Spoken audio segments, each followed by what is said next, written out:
저는 오늘 본문 말씀을 통해 몇 주에 걸쳐서 여러분과 함께 은혜를 나누고자 합니다. 그중 오늘은 실족을 당한 신자의 관점에서 권고와 회복이라는 주제로 은혜를 함께 나누고자 합니다. 지난 시간에 함께 살펴본 마태복음 18장 10절에서 14절을 통해 우리는 형제가 범한 죄로 인해 실족을 당하여 길을 잃은 신자를 하나님 아버지께서 천군 천사를 통해서 보호해 주시고 그리스도를 통해 찾으시어 회복시켜 주신다는 것을 함께 살펴보았습니다. 이제 오늘 본문 15절에서 주님은 내 형제가 죄를 범하거든 가서 권고하라 라고 말씀하시므로 실족으로부터 회복된 신자를 자신을 실족시킨 형제에게 보내셔서 권고하도록 하십니다. 그렇다면 왜 주님은 실족시킨 형제에게 실족을 당한 당사자를 보내셔서 권고하게 하시는 것일까요? 사실 자신에게 죄를 지어 상처를 준 자에게 직접 가서 그 죄에 대해 지적한다는 것은 쉬운 일이 아닙니다. 특히 받은 상처가 어떠한 것이냐에 따라 그것은 더욱 어려울 수 있습니다. 그럼에도 불구하고 그렇게 하라고 하신 첫 번째 이유는 나에게 죄를 지은 자가 바로 나의 형제이기 때문입니다. 그도 그리스도와 연합된 그리스도의 지체로서 나와 한 몸 된 나의 형제요, 나의 가족이기 때문에 권고해야 하는 것입니다. 그래서 예수님은 오늘 본문 15절에서 다른 사람의 죄, 어떤 타인의 죄라고 하시지 않고 내 형제의 죄라고 말씀하십니다. 가족은 자신의 가족 중 한 사람이 잘못된 길로 갔을 때 나 몰라라 할 수 없습니다. 나와 상관없는 남이 위기에 처하고 잘못된 길로 가도 그를 도와주고 바른 길로 인도해 주는데 하물며 나의 가족, 그리스도 안에서 나의 한 몸 된 형제가 죄를 짓고 잘못된 길로 가는 것을 그냥 둘 수 없는 것입니다.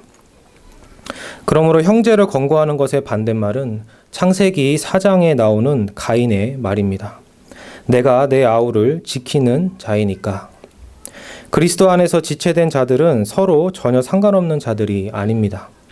삼위 하나님과 함께 앞으로 새하늘과 새 땅에서 영원히 함께할 자들입니다. 물론 그렇다고 하여 서로 간의 지나친 간섭과 개입은 조심해야 합니다.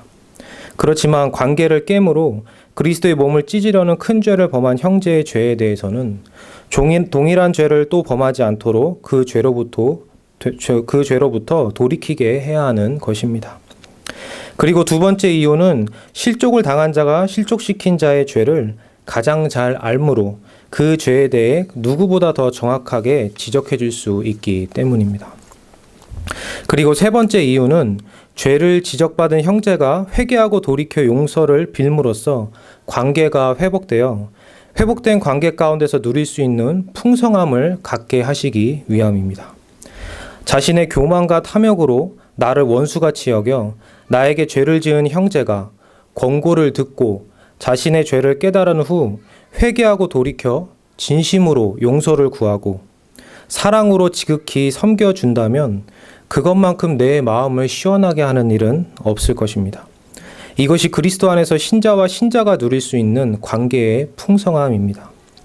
그리스도께서 십자가를 지심으로 하나님과 죄인의 화목을 이루실 뿐만 아니라 죄인과 죄인 간의 관계도 회복하게 하셔서 우리의 삶 가운데 하나님을 사랑하고 이웃을 사랑하라고 하신 하나님의 법이 적용되어지는 것이 주님께서 우리에게 주시는 생명과 풍성함입니다.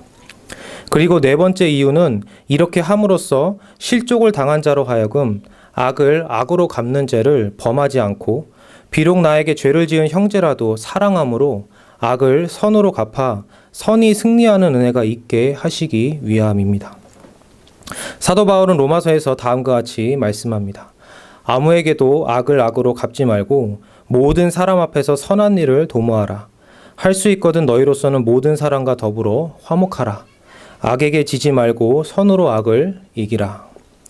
그리고 다섯 번째 이유는 이러한 관계 회복과 선으로 악을 이기는 일들을 통해 그리스도의 몸인 교회 안에 질서가 잡히고 각 지체가 받은 은사와 직분으로 서로를 사랑으로 섬기게 하심으로 조화를 이루어서 그리스도의 장성한 분량에 이르기까지 잘 자라게 하시어 신자들로 하여금 이렇게 역사하시는 하나님의 선하심을 깨닫고 선하신 하나님께 감사와 찬양으로 영광을 돌리게 하시기 위함입니다. 그렇다면 여기서 권고란 무엇을 의미할까요?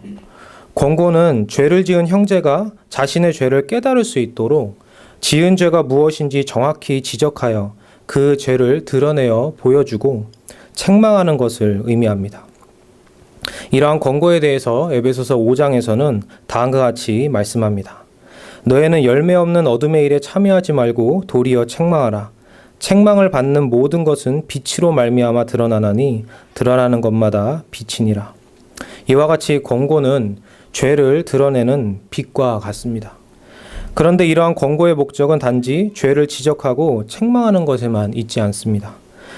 죄를 지은 형제가 회개하고 돌이켜 그가 있었던 은혜의 자리로 돌아오게 하는 것이 권고의 목적입니다. 그렇다면 우리는 어떻게 권고를 해야 할까요? 이러한 권고의 방식에 대해 구체적으로 표현한 말씀은 바로 디모데후서 3장 16절입니다. 모든 성경은 하나님의 감동으로 된 것으로 교훈과 책망과 바르게 함과 의로 교육하기에 유익하니. 이 말씀을 통해 우선적으로 알 수 있는 것은 권고는 성경을 통해 해야 한다는 것입니다. 오늘 본문 15절 말씀에서 권고하라, 만일 들으면 이라고 말씀하실 때 여기서 듣는다는 것은 죄를 지적하는 말을 받아들여 자신의 죄를 깨달아 돌이키게 되는 것을 의미합니다. 그리스도께서는 자신의 말씀을 통해 죄가 무엇인지를 정확히 보여주시고 자신의 영이신 성령을 통해 죄를 깨닫게 하셔서 돌이키게 하십니다. 그러므로 우리는 그리스도의 말씀이 성령을 통해 죄에 대해 권고하고 권고된 죄를 깨닫고 돌이킬 수 있도록 성령을 의지해야 합니다. 그리고 성경을 펴서 권고할 때 가장 먼저 해야 하는 것은 바로 교훈입니다. 죄를 지은 형제에게 교훈한다는 것은 하나님께서 그리스도를 통해 주신 구원의 은혜를 다시 알게 해주는 것을 의미합니다. 이에 대해 디모데후서 3장 15절에서는 성경은 능히 너로 하여금 그리스도 예수 안에 있는 믿음으로 말미암아 구원에 이르는 지혜가 있게 하느니라 라고 말씀하십니다. 즉 성경을 펴서 죄를 지은 형제에게 그가 받은 은혜가 무엇인지를 먼저 상기시켜 주는 것이 바로 교훈입니다. 그래서 사도 바울은 디도서 1장에서 다음과 같이 말씀합니다. 내가 그들을 엄히 꾸짖으라. 이는 그들로 하여금 믿음을 온전하게 하고. 그리고 교훈을 한 후에 해야 하는 것이 바로 책망입니다. 여기서 책망은 죄를 지은 형제에게 내가 이토록 놀라운 구원의 은혜를 받아 죄로부터 돌이켰음에도 불구하고 왜 은혜를 받지 않은 자처럼 다시 죄를 범하였느냐라고 지적해 주는 것을 의미합니다. 당시 제자들은 그리스도 안에 있는 구원의 은혜 가운데 성령의 열매를 받아 누리기보다 더 높아지려는 교만과 탐욕으로 인해 원수 맺는 것과 분쟁과 시기와 분냄과 당 짓는 것과 분열함이라는 육체의 일을 누리고자 하였습니다. 이에 대해 갈라디아서 5장 26절에서는 다음과 같이 말씀합니다. 헛된 영광을 구하여 서로 노엽게 하거나 서로 투기하지 말지니라. 이러한 제자들의 모습은 마치 탕자가 부유한 아버지를 떠난 채 먹을 것이 없어 돼지가 먹는 열매로 배를 채우고자 하는 모습과 같은 비참함입니다.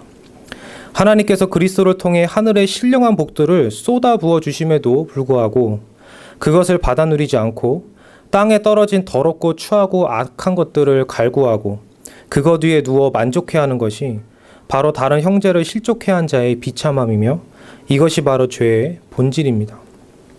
하나님께 등을 돌리고 세상을 향해 피조물을 향해 끝없이 갈구하는 것이 바로 죄인 것입니다. 또한 제자들은 이러한 죄로 인해 형제와의 관계를 파괴시키고 그리스도의 몸을 찢고 교회를 혼란스럽게 함으로 자신뿐만 아니라 다른 형제들도 자신과 같은 비참한 처지에 놓이게 하였습니다.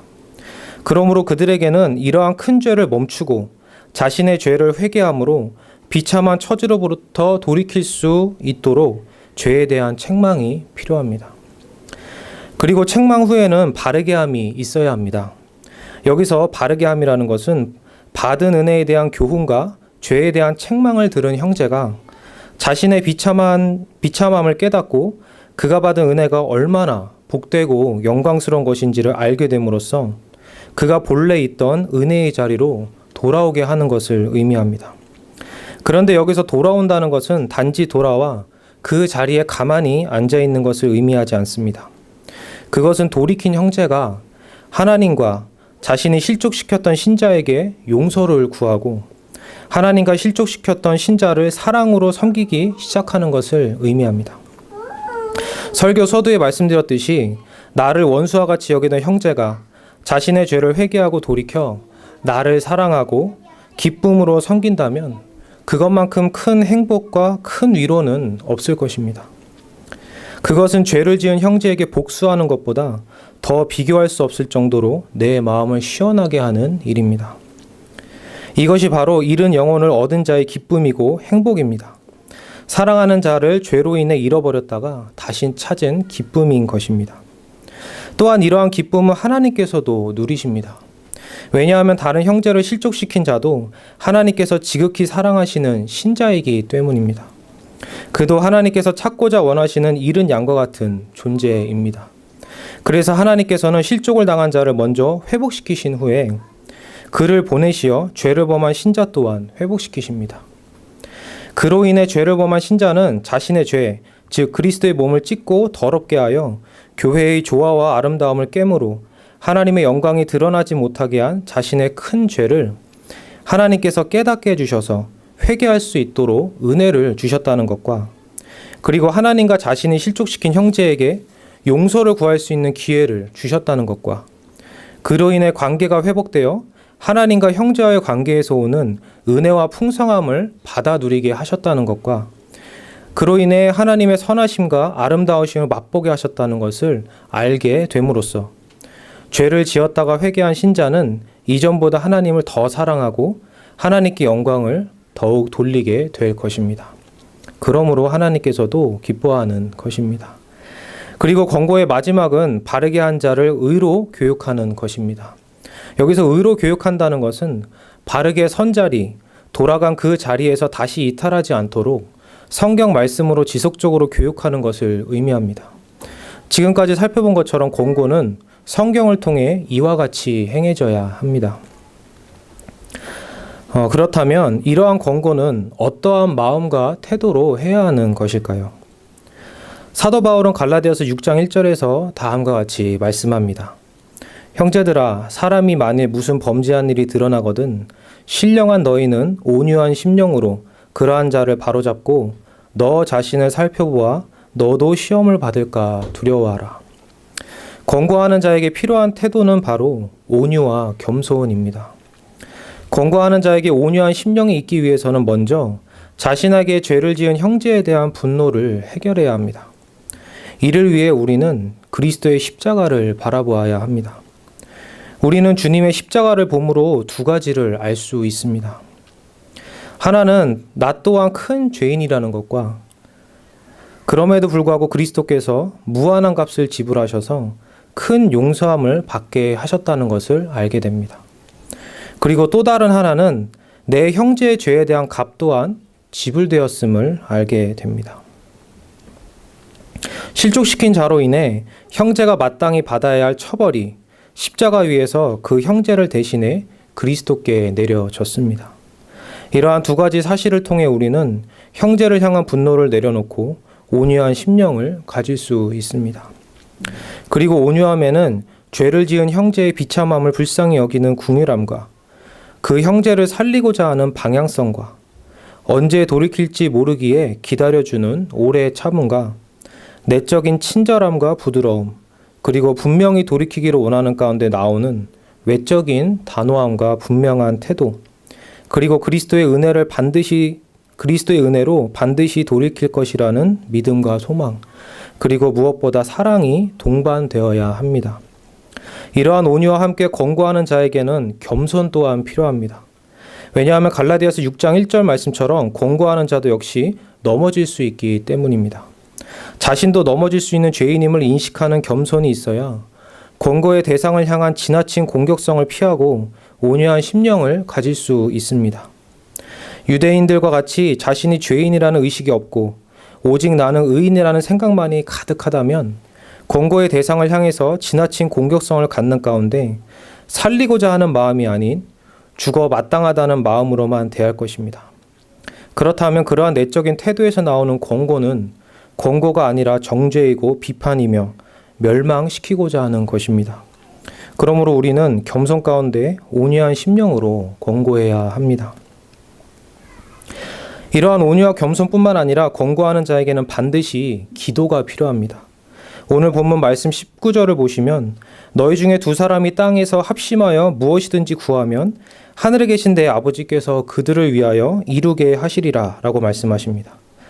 여기서 두 사람은 권고하는 신자와 하나님께서 그에게 붙여주시는 그를 도울 다른 형제들을 가리킵니다.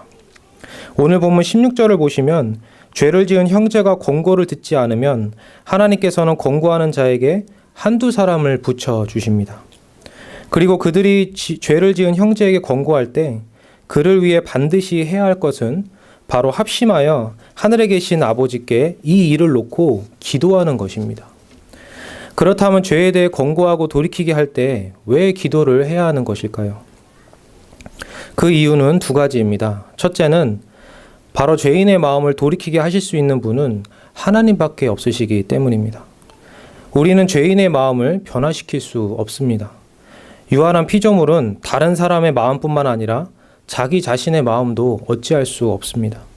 특히 죄인의 마음을 돌이켜 하나님께로 향하게 하고 악과 더러움과 무질서로부터 선하고 거룩하고 의로운 것으로 돌이키게 하는 것은 우리로서는 불가능합니다. 이것은 오직 무한하신 하나님의 능력으로만 가능합니다. 하나님의 전능하심이 아니면 우리는 이러한 일은 불가능합니다. 그래서 우리는 합심하여 하나님께 구해야 합니다. 우리가 하늘에 계신 아버지께 이에 대해 기도할 때 19절 말씀처럼 하나님 아버지는 우리를 위해 이 일을 이루게 하십니다. 이 일을 이루게 하실 때 아버지는 바로 자신의 아들이신 중보자 그리스도를 통해 하십니다. 그래서 원문 성경에는 20절이 왜냐하면으로 시작을 합니다.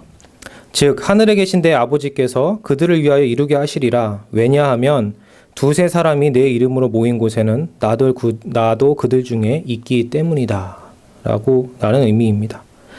이는 하나님 아버지의 이루심은 바로 교회의 머리이시고 왕이신 중보자 예수 그리스도를 통해서 일어난다는 것을 강조하는 말씀입니다. 우리가 죄를 지은 형제에게 가서 성경을 통해 교훈하고 책망할 때 그것을 통해 그 형제의 마음이 움직이고 변화되어 바른 곳으로 돌아와 그곳에 계속 있게 되는 것은 바로 그리스도께서 자신의 영이신 성령과 자신의 말씀인 성경을 통해 하시는 일입니다. 교회의 머리이시고 교회의 왕이신 주님은 자신의 말씀과 자신의 영으로 죄인의 마음을 변화시키십니다. 그러므로 우리는 임마누엘 하나님이신 예수 그리스도와 성령을 의지하는 가운데 형제가 돌아오기를 기도하며 권고해야 합니다. 그리고 기도해야 하는 두 번째 이유는 바로 우리 자신을 위해서입니다. 우리는 죄를 지은 형제를 위해서뿐만 아니라 권고하는 우리 자신을 위해서도 기도해야 합니다. 왜냐하면 하나님의 은혜가 아니면 그 권고가 온유한 심령과 겸손으로 되어질 수 없으며 돌이키기를 원하는 권고가 아닌 단지 정죄하고 책망만 하는 공격이 되기 쉽기 때문입니다. 그러므로 죄를 지은 형제를 원수같이 여겨 지나치게 책망하지 않기 위해서 권고하는 자는 반드시 자신을 위해 기도해야 합니다. 하나님의 은혜가 아니면 죄에 대한 책망은 죄를 지은 사람이 죽기를 바라며 원망하는 공격이 될 뿐입니다. 이러한 모습은 세상을 통해 볼 수 있습니다. 최근에는 죄들이 예전보다 더 많이 수면 위로 드러나고 있습니다. SNS나 뉴스를 보면 수많은 죄들이 밝혀지고 있는 것을 볼 수 있습니다. 그러나 그러한 죄에 대한 책망의 모습들을 보면 지은 죄보다 더 포악하고 잔인한 모습을 보일 때가 있습니다. 그러나 우리는 이러한 태도를 조심해야 합니다. 특히 교회 안에서 일어나는 죄에 대한 책망에 대해서는 더욱 조심해야 합니다. 우리가 죄를 지은 형제에게 해야 하는 책망은 죽일 듯이 달려들어 죄를 묻는 취조가 아니며 어떠한 죄를 밝혀내어 복종하게 하려는 고문도 아닙니다. 비록 겉으로 매우 단호하게 책망할지라도 우리가 하는 책망은 바로 죄를 지은 자가 회개하여 회복되고 살아나게 하기 위함이고 그와 하나님과 그와 우리와의 관계가 회복되어 다시 한 형제 자매로서 함께하기 위함입니다. 그래서 오늘 본문 15절을 보시면 예수님께서는 권고할 때 너와 그 사람과만 상대하여 권고하라 라고 말씀하십니다. 이러한 인격적인 은밀한 권고가 필요한 이유 중 하나는 바로 죄를 지은 형제에게 용서받고 회복되어 살아날 기회를 주기 위함입니다.